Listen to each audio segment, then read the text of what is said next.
Thank you, Ms. Winston. I'm Ron Rhoades. I'm a professor teaching financial planning, advanced investments courses.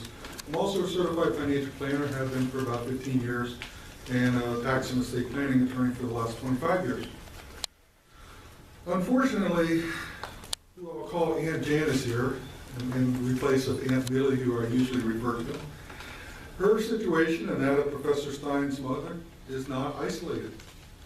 As a director of research of an investment advisory firm for about 10 years, I reviewed hundreds of client portfolios that were coming to us from non-fiduciary advisors. And every single one acting as fiduciaries and charging the average rate in the industry, not the lowest rate, we were able to conclude that we would substantially lower the fees and costs that those clients were paying. These were large clients, but they were also small clients. We never turned away a client in our firm. When I was asked to review Janice's portfolio, and Janice here, that happened on a Friday, last Friday, so I spent the weekend doing it. I reviewed north of 40 different prospectuses, annual reports, statements of additional information to try to gather the data on what she was paying. So I kind of ask a question here. Janice, all right, chances are you got all these documents at some point in the mail. Did you read them? Yes and no.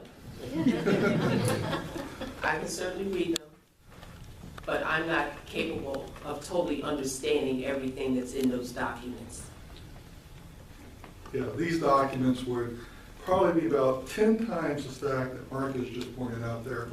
And myself, as an attorney, financial planner, someone who teaches advanced courses in investments and insurance, a lot of times I had to go back and say, what does this paragraph really mean? And then refer back and forth to all the terminology that that particular product was using.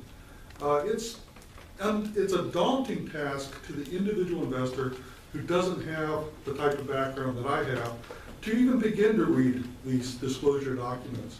They're so long and voluminous and they don't know where to look.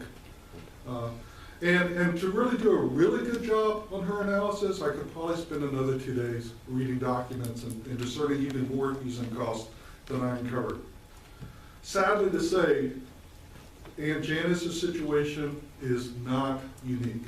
It happens every day to tens of thousands of Americans, if not hundreds of thousands of Americans. I would say, based on my own experience, if you're looking for a financial advisor out there, 95% of them are not acting as true fiduciaries. They are acting as product salespeople. They gather your assets and they try to put you into products that pay them the most amount of money. That's sad. That's the effect of not applying the fiduciary standard. What I'd like to do is just take a few minutes and say, what is the effect of applying it?